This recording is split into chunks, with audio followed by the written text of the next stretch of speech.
Oke, bismillahirrahmanirrahim. Assalamualaikum warahmatullahi wabarakatuh. Halo teman-teman, kita berjumpa lagi dalam video pembahasan metodologi penelitian.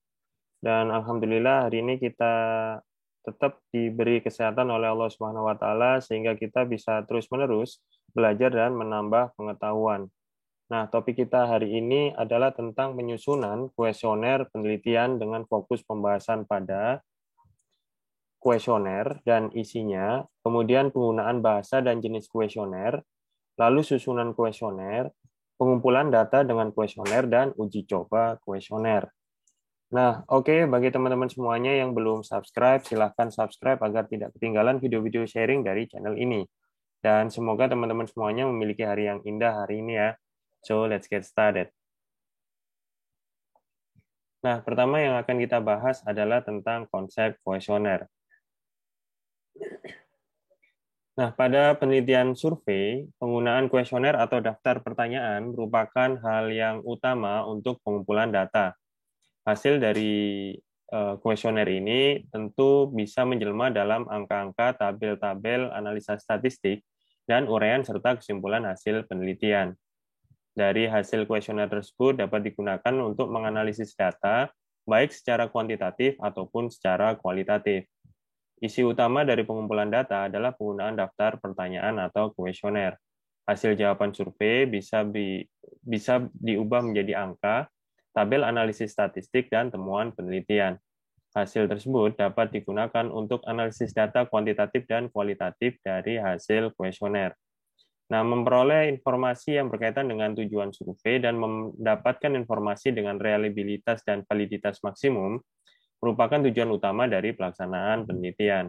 Karena pertanyaan yang dapat diajukan dalam kuesioner itu bersifat terbatas, maka pertanyaan yang harus dikaitkan dengan langsung pada tujuan dan hipotesis penelitian dalam penyusunan pertanyaan tentu harus diingat.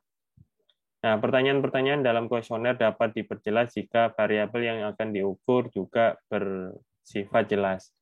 Pandangan tersebut juga menyangkut kemampuan teknis untuk menghasilkan kuesioner berdasarkan variabel yang jelas dan relevan. Faktanya, jika variabel belum jelas atau didefinisikan dengan jelas, pertanyaan yang dikumpulkan dalam kuesioner juga tidak jelas dan mungkin menjawab banyak pertanyaan yang juga tidak bersifat relevan. Nah, setiap pertanyaan harus dimaksudkan untuk bisa digunakan dalam proses analisis. Dalam hal ini, perlu dikaji atau dibahas secara mendalam persoalan-persoalan yang menyangkut apakah pertanyaan-pertanyaan yang telah disusun tersebut benar-benar dibutuhkan. Apakah pertanyaan-pertanyaan itu sesuai dengan variabel yang akan diteliti? Dan apakah jawaban untuk pertanyaan-pertanyaan tersebut bisa disusun dalam bentuk tabulasi? Nah, hal ini tentu harus dikaji lebih dalam karena terdapat kecenderungan untuk memasukkan terlalu banyak pertanyaan, walaupun banyak tenaga dan waktu yang dihabiskan, namun banyak pertanyaan tidak digunakan dalam proses analisis. Nah, pengumpulan data melalui kuesioner itu hanya salah satu aspek penelitian, khususnya dalam penelitian sosial seperti di bidang bisnis. Namun penting untuk diperhatikan karena kompleksitas fenomena sosial dan hambatan dalam diri responden, maka pelaksanaan kuesioner seringkali dibatasi. Berbagai bukti lain diperlukan untuk meningkatkan pemahaman fenomena sosial dan mekanisme sosial oleh peneliti. Nah, selanjutnya kita bisa membahas tentang isi kuesioner. Nah, dalam setiap daftar pertanyaan atau kuesioner sudah tentu memiliki isi atau daftar pertanyaan yang berbeda. Namun demikian, sebagai pedoman umum, setiap kuesioner harus memuat atau berisi pertanyaan-pertanyaan yang dapat menjawab permasalahan penelitian. Isi daftar pertanyaan atau kuesioner itu antara lain bisa berwujud pertanyaan tentang pendapat dan sikap. Pertanyaan kuesioner jenis ini mencakup sikap dan perasaan responden tentang suatu hal yang ditanyakan dalam kuesioner. Yang kedua adalah pertanyaan tentang persepsi diri.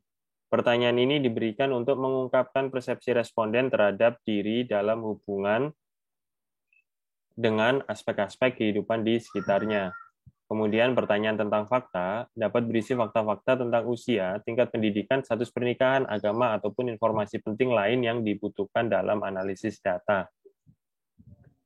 Nah, pertanyaan tentang informasi itu bisa mencakup uraian tentang berbagai hal yang diketahui oleh responden dan tingkat kedalaman pengetahuan responden tersebut. Nah, itu adalah isi kuesioner. Nah, selanjutnya kita bisa bahas tentang penggunaan bahasa di dalam kuesioner. Nah, kuesioner ini atau kumpulan pertanyaan harus disiapkan dengan menggunakan bahasa Indonesia yang baik dan benar jika respondennya adalah respondennya menggunakan bahasa Indonesia. Sehingga kuesioner yang harus disiapkan itu harus menggunakan bahasa Indonesia yang baik dan benar, sederhana, dan tidak boleh melampirkan kata-kata atau frase yang membingungkan. Nah, hal ini perlu menjadi pertimbangan karena mayoritas responden, khususnya di pedesaan, tidak dapat berbahasa Indonesia dengan baik dan tidak dapat diasumsikan bahwa pewawancara akan menjawab pertanyaan-pertanyaan tersebut dengan baik di lapangan. Pertanyaan sudah diajukan, tetapi seberapa akurat dan benar jawabannya. Penyimpangan-penyimpangan dalam pengertian atau salah pengertian yang menimbulkan kesalahpahaman terhadap kata atau kalimat dalam pertanyaan itu mudah saja terjadi. Dari kata atau kalimat yang ada dapat pula menimbulkan situasi yang tidak kondusif bagi responden. Hal ini disebabkan ada kata-kata untuk daerah tertentu atau bahasa tertentu memiliki arti yang kurang baik atau tabu untuk diucapkan dan lain sebagainya. Wawancara juga bisa terhambat sebab pewawancara tidak menguasai materi kuesioner sehingga sulit menerjemahkannya kepada responden. Nah, dengan demikian, sebelum ke lapangan, hendaknya kata-kata atau kalimat yang ada dalam daftar pertanyaan atau kuesioner perlu dikaji ulang. Jangan sampai ada kata-kata yang tabu diucapkan di daerah penelitian. Selain itu, dalam membuat pertanyaan, hendaknya penggunaan bahasa yang mudah dimengerti dan menggunakan kalimat-kalimat yang singkat dan jelas. Nah, pertanyaan-pertanyaan yang disusun hendaknya dirumuskan dengan baik. Dalam merumuskan kata atau kalimat dalam daftar pertanyaan atau kuesioner, harus memperhatikan beberapa pedoman. Jadi prinsip yang bisa dipakai dalam menyusun daftar pertanyaan ini ada beberapa pertimbangan.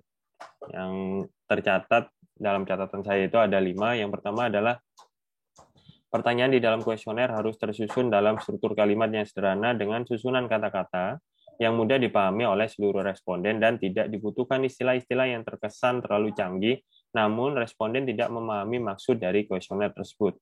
Contoh pertanyaan, misalnya, bagaimana status pekerjaan Anda? Nah, contoh pertanyaan ini dapat disederhanakan agar lebih mudah bagi responden untuk menjawab menjadi kalimat seperti ini. Apakah Anda sudah bekerja? Gitu. Kemudian yang kedua adalah pertanyaan di dalam kuesioner juga harus disusun dalam kalimat yang jelas dan spesifik. Misalnya contoh pertanyaan yaitu berapa banyak mobil yang terparkir di sana. Nah, pertanyaan tersebut dipandang kurang jelas dan spesifik karena harus dijelaskan dan harus bersifat konsisten.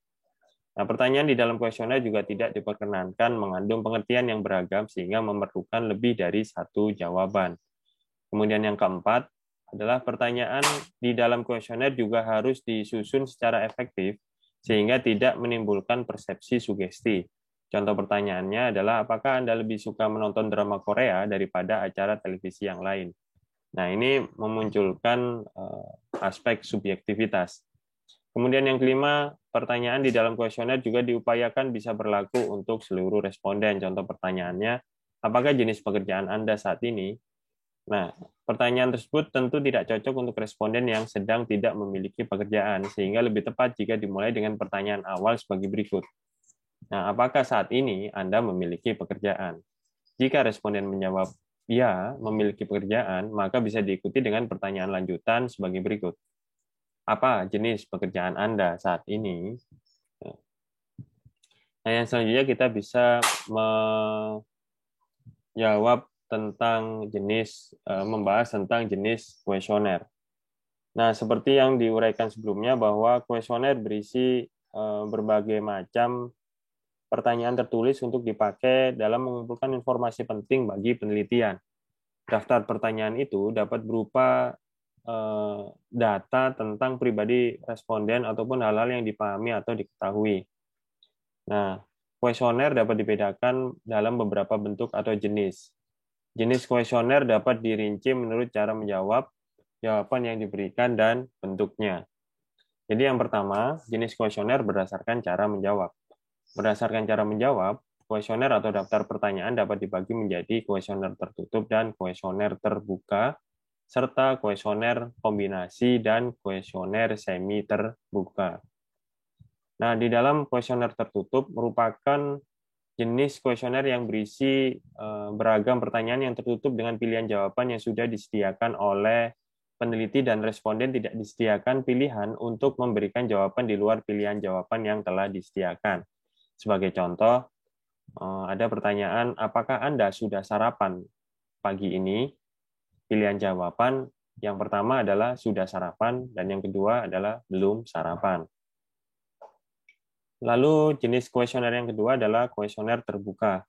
Merupakan kuesioner yang berisi beragam pertanyaan dengan tanpa pilihan jawaban yang ditentukan oleh peneliti dan responden bisa leluasa dalam memberikan jawaban. Contoh pertanyaan, jenis musik apa saja yang Anda sukai? Nah, ini mengandung jawaban terbuka. Jadi bisa menulis sembarang jenis musik yang disukai oleh responden. Lalu jenis yang ketiga adalah kuesioner kombinasi. Kuesioner kombinasi ini adalah jenis kuesioner dengan kombinasi tertutup dan terbuka dengan jawaban yang telah ditentukan oleh peneliti namun diikuti dengan pertanyaan terbuka. Nah, contoh pertanyaannya seperti ini. Apakah Anda mengetahui keberadaan mobil listrik? Pilihan jawabannya yang pertama tidak pernah mengetahui dan yang kedua pernah mengetahui. Nah, ini dilanjutkan dengan jika mengetahui merek mobil listrik apa saja yang Anda ketahui. Nah, ini mengandung jawaban terbuka, jadi bersifat kombinasi. Harus dicermati juga bahwa kuesioner dengan jenis pertanyaan kombinasi ini memiliki kelemahan spesifik dalam hal kodifikasi tabulasi jawaban responden. Dengan demikian, agar dapat mempermudah kodifikasi jawaban, maka pertanyaan tersebut lebih baik disusun menjadi 2 pertanyaan dalam 2 nomor. Yang selanjutnya adalah kuesioner semi terbuka. Nah, merupakan kuesioner yang menggunakan pertanyaan yang dilengkapi pilihan jawaban, namun responden masih memiliki pilihan lain yang tidak ada dalam pilihan jawaban yang disediakan. Contoh pertanyaan, di manakah domisili tempat tinggal Anda saat ini? Misalnya pilihan jawabannya ada di Surabaya, Jakarta, dan pilihan ketiga kota lain, sebutkan. Nah, disebutkan ini responden bisa menyebutkan kota lain di luar Surabaya dan Jakarta. Kemudian selanjutnya kita membahas tentang jenis kuesioner berdasarkan jawaban yang diberikan. Nah, dipandang dari jawaban yang diberikan oleh responden terhadap kuesioner yang disampaikan, maka jenis kuesioner dapat dirinci menjadi 2, yaitu kuesioner langsung dan kuesioner tidak langsung. Di mana kuesioner langsung itu merupakan kuesioner yang mengandung pertanyaan tentang diri pribadi responden secara langsung. Tapi kuesioner tidak langsung merupakan kuesioner yang pertanyaannya bukan menyangkut data pribadi responden, namun menyangkut orang lain. Nah, contoh pertanyaan, bagaimana pendapat Anda tentang kualitas suara penyanyi X? Ada pilihan jawaban sangat merdu, sumbang, atau sangat sumbang. Nah, sedangkan jika dilihat dari bentuknya, kuesioner dapat dirinci atas 4 bentuk kuesioner. Yang pertama adalah pilihan ganda, yaitu kuesioner dengan jawaban ganda. Lalu kuesioner isian, yaitu kuesioner yang jawabannya terbuka. Kemudian ada juga checklist atau kuesioner daftar periksa, yaitu kuesioner dengan jawaban-jawaban yang telah tersedia dan responden tinggal memberikan tanda cek atau tanda contreng pada jawaban yang sesuai. Lalu ada juga rating skill kuesioner, yaitu kuesioner skala bertingkat, yaitu kuesioner dengan jawaban berjenjang atau bertingkat. Gitu. Nah, itu tadi adalah jenis-jenis kuesioner. Nah, selanjutnya kita bisa bahas tentang susunan kuesioner. Nah, pertanyaan di dalam kuesioner itu bisa dibagi dalam beberapa kelompok sesuai dengan tujuan-tujuan penelitian yang diawali dengan identitas responden, seperti nama responden, tempat tinggal responden, nama pewawancara, dan tanggal wawancara. Nah, selanjutnya bisa disusul juga dengan pertanyaan tentang ciri-ciri demografis seperti umur, jenis kelamin, status perkawinan, dan jumlah anak atau keluarga. Nah, yang selanjutnya sensus rumah tangga dalam bentuk penelitian yang lain ada dalam bentuk sensus. Nah, itu biasanya dilakukan di depan untuk susunan ini. Nah, ini diperlukan untuk memilih narasumber. Namun, ada beberapa studi yang tidak menggunakan sistem pemungutan suara seperti ini dan tidak membutuhkan kuesioner rumah tangga. Saat menyusun soal atau pertanyaan di dalam kuesioner tidak ada aturan khusus. Peneliti menyerahkan pekerjaan bagaimana mengelompokkan pertanyaan pada semuanya. Yang perlu diperhatikan adalah urutan pertanyaan yang sangat teratur dan letak pertanyaan ini bersifat sensitif.